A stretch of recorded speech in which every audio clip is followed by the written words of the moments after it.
Hello viewers, आज के इस एपिसोड में हम बात करने जा रहे हैं एक ऐसे ऑर्गेनाइजेशन की जिसके बारे में कहा जाता है कि वह पूरी दुनिया को कंट्रोल करता है।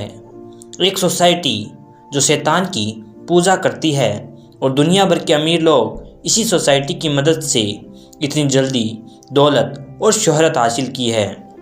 यह आम लोगों का मानना है और इनके पीछे काफ़ी सारी कॉन्स्पिरेसी थ्योरी भी है। और इस सीक्रेट और ताकतवर माने जाने वाली संस्था का नाम है द ऑर्डर ऑफ इल्यूमिनाती, या फिर शॉर्ट में कहें तो इल्यूमिनाती।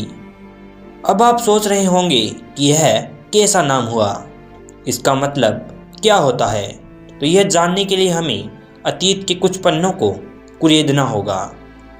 1 मई 1776 जब जर्मनी के बवेरिया प्रांत में एडम वेशप्ट नाम के एक प्रोफेसर ने 4 यूनिवर्सिटी के स्टूडेंटों के साथ मिलकर एक गुप्त सा ग्रुप बनाया और इसका नाम उन्होंने रखा परफेक्ट एबिलिस्ट। मतलब कि वह लोग जो समाज में ऐसे बदलाव करना चाहते हैं जो समाज में एक किस्म की परफेक्शन ला सकें।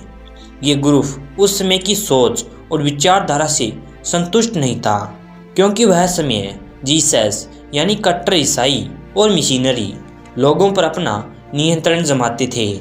यह विज्ञान और क्रिटिकल थिंकिंग को दबा देते, अंधविश्वास को बढ़ावा देकर।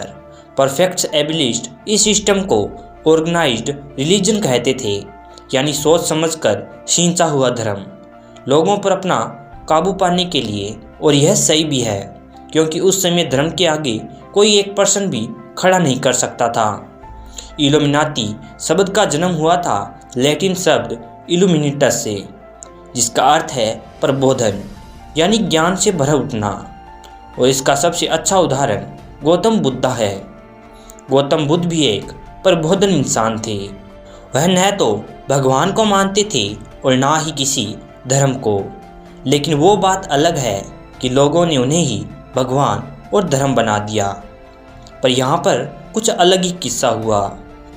1782 यानी इल्यूमिनाती के बनने के 6 साल बाद एडम वेशप्ट ने एक दूसरे फ्री मिशनरी नाम के संगठन में काम करके एक ऑर्गेनाइजेशन का स्ट्रक्चर बनाना सीख लिया था कि कैसे गुप्त ऑर्गेनाइजेशन में काम किया जाता है और कैसे उस पर नियंत्रण रखा जा सकता है। अब इस समय तक उसके पास पूरे 300 इल्यूमिनाटी के ऑफिशियल मेंबर थे, जो वेशप्ट ने एक और बहुत ही इन्फ्लुएंशियल यानी प्रभावशाली इंसान एडोल्फ कनिंघम के मदद से एकजुट किए थे। यहाँ पर इनका मकसद एक और बार साफ किया गया जो उन्हें चाहिए था, जिसे कहा जाने लगा न्यू वर्ल्ड ऑर्डर, यानी एक ऐसी दुनिया जो धर्म से और लोगों को बांट के ना चले, बल्कि एक ही गवर्नमेंट द्वारा चलाई जाए। यह दुनिया एनलेथन यानी जागरूक लोगों की हो, जो लोगों की तरक्की करा सके हर क्षेत्र में। इसी मकसद को पूरा करने की कोशिश में इल्यूमिनाती उस समय के बहुत से अमीर और प्रभावशाली लोगों से अपने संपर्क बनाने लगे और उन्हें अपनी गुप्त सोसाइटी में शामिल करते रहे। उन्होंने 3 प्रकार का ग्रुप बनाया, यह ध्यान रखते हुए कि उनके मेंबर कितने पुराने और काबिल हैं। यह 3 प्रकार के ग्रुप कुछ इस तरह थे। नोविस यानी नौसिखिए, मिनरेबल यानी ज्ञानी, और तीसरा ग्रुप इल्यूमिनेटेड मिनरेबल, मतलब एकदम प्रबोधन इंसान यानी ज्ञान से पूरी तरह से भरा हुआ।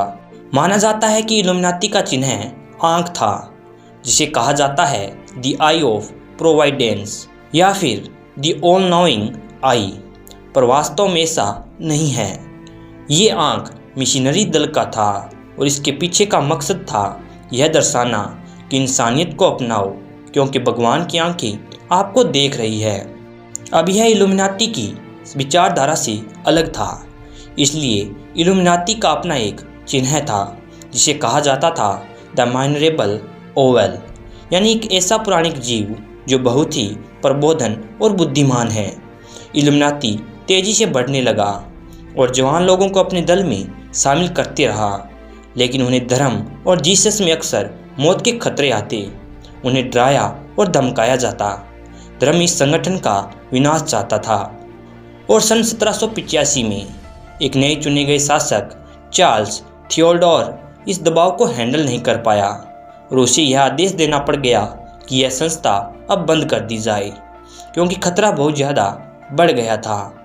माना जाता है कि इल्यूमिनाती के बंद होने के बाद भी असल में वह बंद नहीं हुआ, क्योंकि एडम वेशोप्ट ने ठान लिया था कि वह खुद अपने दम पर वापस इसे जगा कर रखेगा, और उन्होंने यह किया भी। सच्चाई तो यह है कि इल्यूमिनाती एक ऐसी संस्था थी जो इस दुनिया में से अंधभक्ति और अंधश्रद्धा को निकालना चाहती थी, मानवता को बढ़ाना चाहती थी, इंसानों से भेड़ मतभेद को ख़त्म करना चाहती थी। मगर धर्म को यह हजम नहीं हो सका और लोग इल्यूमिनाती को इतना बदनाम किया कि लोग इसको शैतान की पूजा करने वाले मानने लग गए। ईसाई धर्म में पहले अगर इंसान भगवान को नहीं मानते थे तो उसे शैतान का दर्जा दिया जाता था, और शायद इसीलिए इल्यूमिनाती को भी शैतान पूजने वाला कहा जाने लगा। इल्यूमिनाती की विचारधारा और गौतम बुद्धा की विचारधाराओं में काफ़ी समानता थी। इल्यूमिनाती सिर्फ दुनिया को बदलना चाहते थे और गौतम बुद्धा खुद अपने आप को अपने शरीर में नियंत्रण लाकर, पर दोनों प्रबोधन में यकीन रखते थे। मैं जानता हूँ यह सच्चाई थोड़ी सी अजीब लग रही होगी, क्योंकि आपने तो कुछ अलग ही सुना होगा, तो आप मुझ पर विश्वास न करें। इल्यूमिनाती की ऑफिशियल वेबसाइट को चेक करें, www.illuminatiofficial.org। यह इल्यूमिनाती की ऑफिशियल वेबसाइट है। मेरी राय में इस संस्थान से ज़्यादा इंसानियत और कोई भी उपदेशक नहीं करता, और यहाँ पर इनका मेन मैसेज भी है जो आप पढ़ सकते हैं। जो इनका कहना है, इल्यूमिनाती चाहता है कि सारी इंसानी बंदिशों जैसे धर्म और पॉलिटिकल से लोगों को मुक्त करा जा सके और उनमें एकता और इंसानियत की भावना लाया जा सके। इल्यूमिनाती मानव प्रजाति यानी इंसानी सभ्यता प्रगति की बात करता है। तो व्यूअर्स, आज की वीडियो में बस इतना ही। अगर वीडियो आपको पसंद आया तो इसको लाइक और शेयर ज़रूर कीजिएगा। साथ ही कमेंट करके ज़रूर बताइएगा कि हमारा ये वीडियो देखने से पहले इल्यूमिनाती के बारे में आपकी क्या राय थी और अब आप क्या सोचते हैं।